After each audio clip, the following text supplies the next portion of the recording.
Hi friends, আজকে আমার এফআসিআর TR 164B নিয়ে ঢাকা চট্টগ্রাম হাইওয়ে ধরে বাড়িতে যাচ্ছিলাম।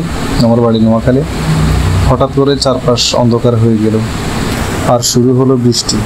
চারদিকে হালকা কুয়াশা, ঠান্ডা বাতাস আর বাইকের গর্জন।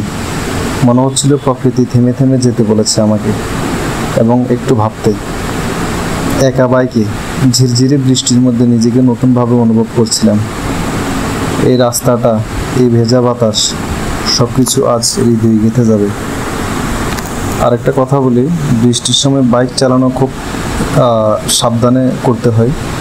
প্রথমত রাস্তা ভিজে থাকে বলে চাকা স্লিপ করতে পারে, তাই ব্রেক ধীরে ও নিয়ন্ত্রণে চাপ দিতে হবে। দ্বিতীয়ত হেলমেটের ভাইজর পরিষ্কার রাখা উচিত, আর পানিতে ঢাকা গর্ত এড়িয়ে চলার চেষ্টা করো। ভিতরে কি আছে আসলে বলা যায় না।